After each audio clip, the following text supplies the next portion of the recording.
이번 시간에는 서비스 경제와 서비스 산업에 대한 학습을 하도록 하겠습니다.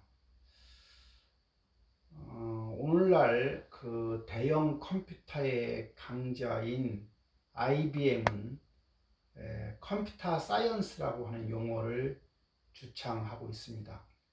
그러면서 서비스 사이언스 주창으로, 그리고 이것이 IT의 응용 솔루션 개발이나 보급, 경영 컨설팅 등 서비스업의 강자를 추구하고 있는 기업이 IBM입니다. IBM은 처음에는 제조기업에서 출발했지만 지금은 서비스 기업으로 변신하였습니다. 2002년도에 PwC 컨설팅 부문을 인수하였고 2005년도에는 PC 사업부를 레노버에 매각하였습니다. 2005년도에 서비스업 매출 비중이 하드웨어 사업 매출 비중의 2배가 되었고 액센추어, 딜로이트, 맥킨지 등을 제치고 컨설팅 업계 정상을 차지하게 됩니다. 제조업과 서비스업의 융복합을 통해서 시너지 효과를 창출해서 부가가치를 높이고 있는 중입니다.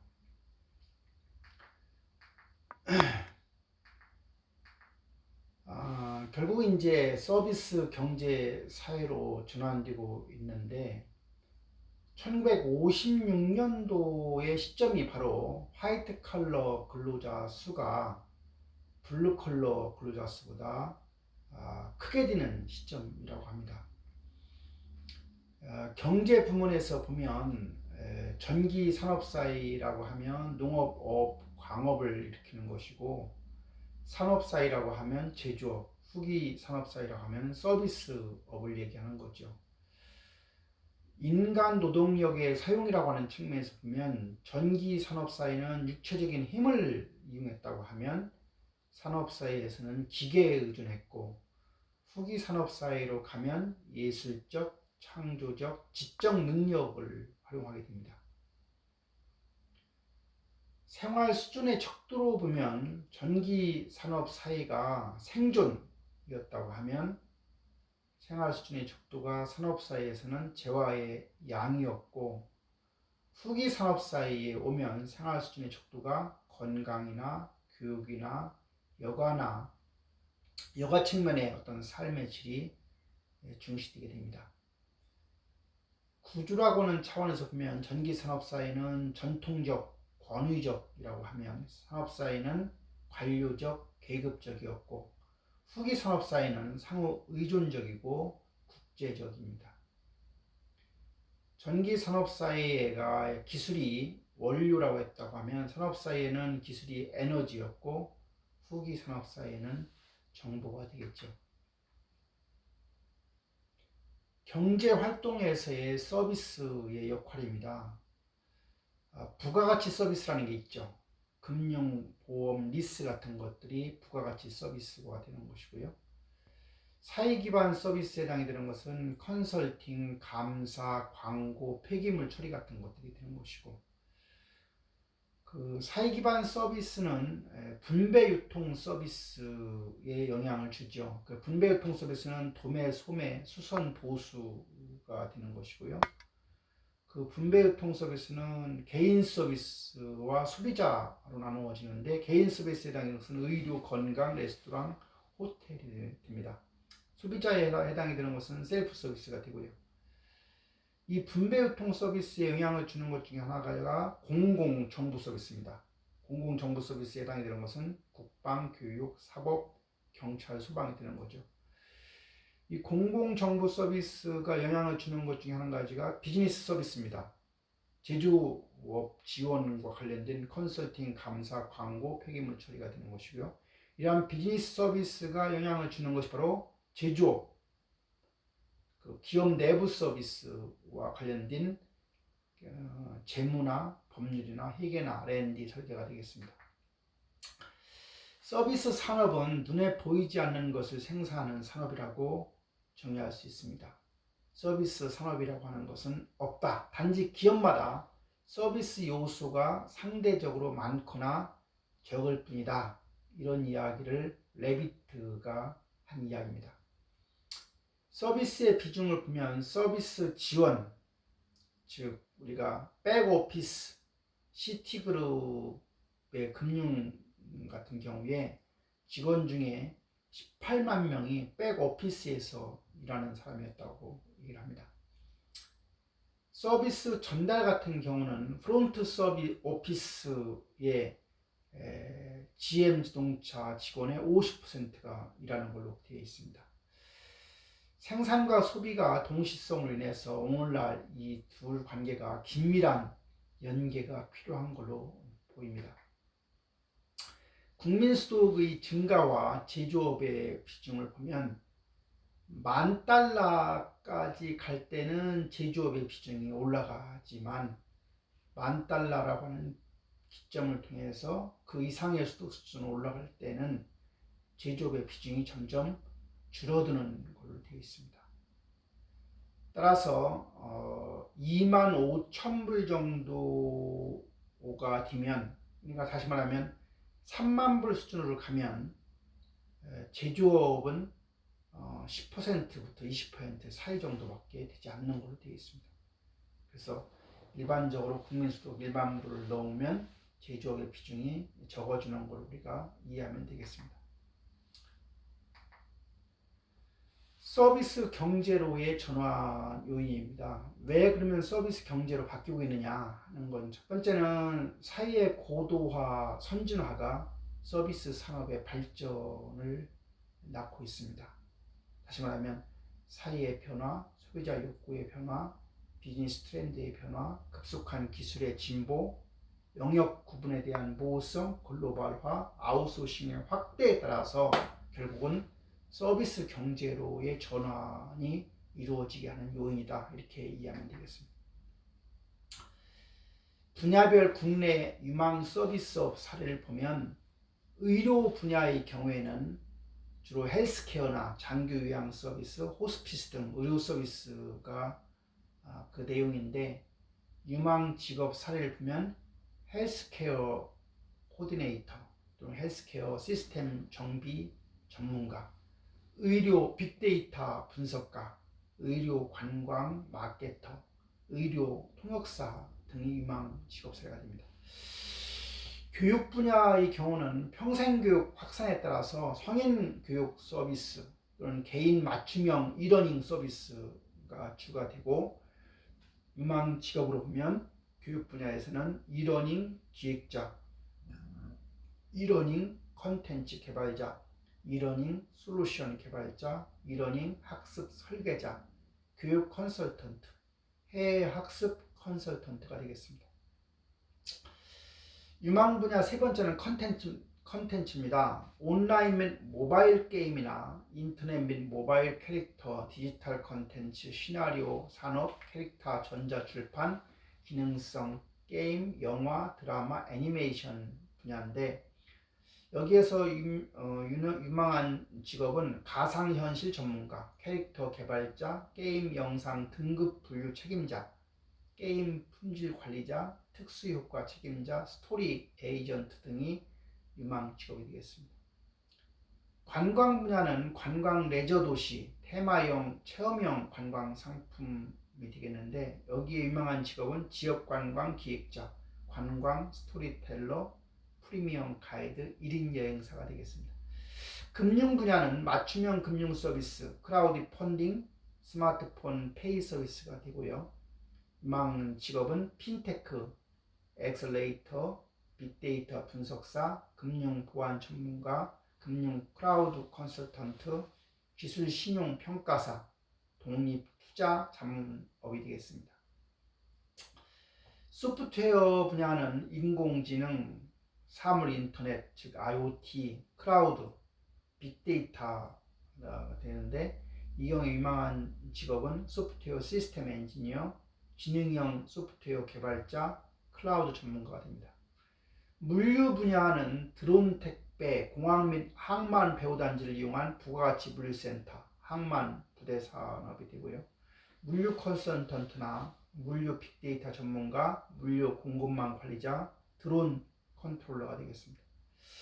컨설팅 분야는 비즈니스 서비스, 벤처 중소기업 증가에 따른 휴먼 리소스 컨설팅, 연구개발 및 지식자산권 분야인데 이 분야의 유망한 직업은 경영 컨설턴트나 연구개발 기획자가 됩니다. 오늘날 전국 치킨점이 우리나라의 경우에 4만 곳이 넘는다고 합니다. 다시 말하면 전국 치킨집의 4만 곳은 전 세계의 맥도날드 매장보다 많은 것으로 되어 있습니다. 우리나라 서비스 경제 현황입니다.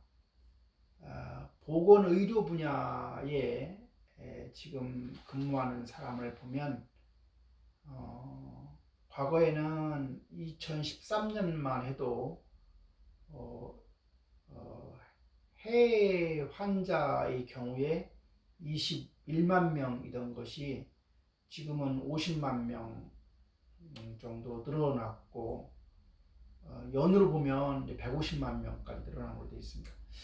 관광 콘텐츠 분야도 해외 관광객의 수가 2013년대에는 1218만 명이었는데 지금은 코비드 상황이 좀 다르지만 코비드가 발생하기 전까지 2천만 명이 넘었습니다.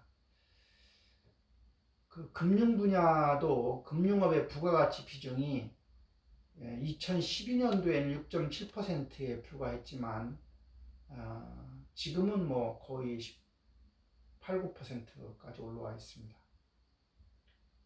물류 분야의 어떤 매출도 2013년도가 92조 원이었지만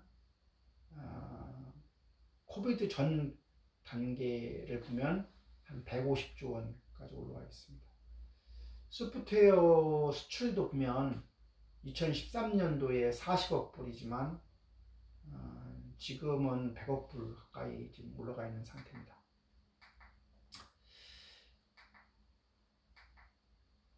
서비스 산업의 분류라고 하면 OECD에 따르면 크게 물류유통 분야, 물류유통 서비스라고 해서 도소매업, 운수, 보관업이 있고 생산자 서비스라고 해서 통신, 금융, 보험, 부동산업, 사업 서비스, 기계장치, 임대업, 광고 및 방송이 있습니다. 사회 서비스는 공공, 행정, 국방, 교육, 의료, 사회복지가 해당이 되고 개인 서비스는 음식업이나 영화 및 오락, 문화 서비스, 기타 서비스가 해당되겠습니다. 우리나라 한국은행의 서비스 산업의 분류 체계를 보면 일반 서비스 산업과 지식 서비스 산업으로 구분하고 있습니다. 그래서 일반 서비스 산업에 해당이 되는 것은 도소매업, 운수, 보관, 기타, 사업 서비스, 사회단체, 지식 서비스 산업에는 통신, 방송, 사업 서비스, 보건, 사회복지 사업, 오락, 문화, 운동 관련 서비스가 있습니다. 산업 유형별 경제활동의 분류인데요.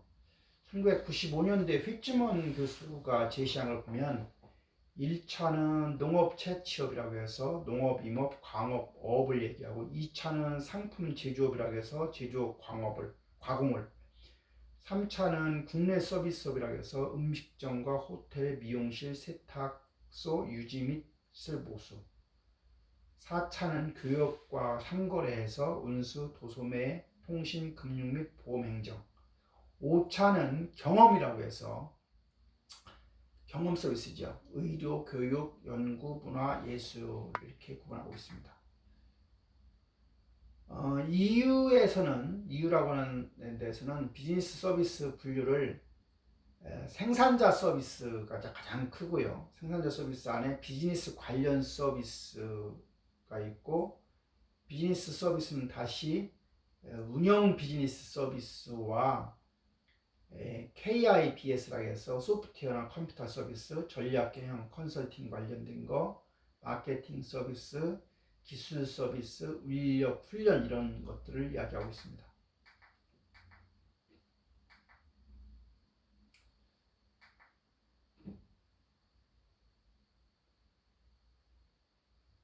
월마트는 1962년도에 설립 당시에는 상당히 영세한 슈퍼마켓이었지만 지금은 14개국 8천여 매장을 운영 중에 있고 연 매출액이 5천억 불, 매주 1억 2천만 명 이상의 고객을 확보하고 있으며 세계 최고의 유통기업으로 성장한 기업이 바로 월마트가 되겠습니다.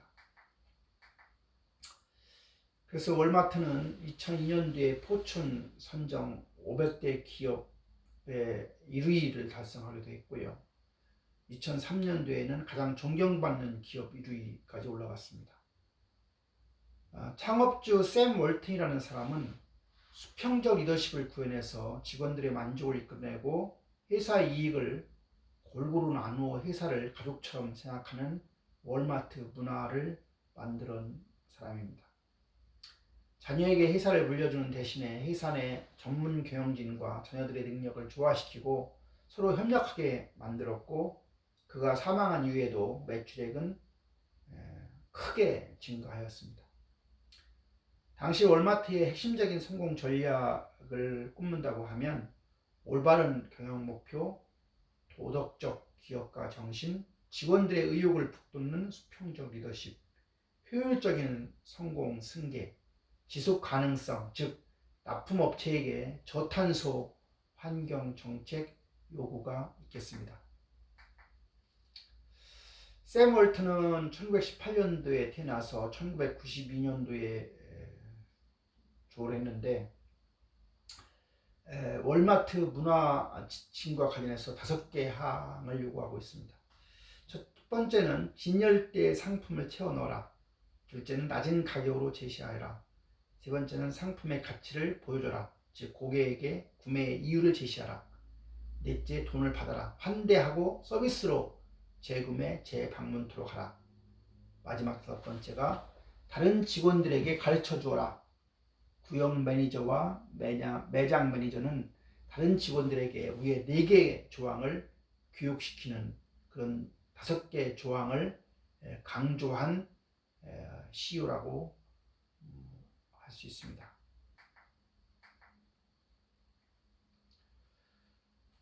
세계 10대 유통기업의 매출을 비교해보면 가장 큰 데가 월마트, 두 번째가 테스코, 세 번째가 코스트코, 이렇게 순서로 되어 있겠습니다.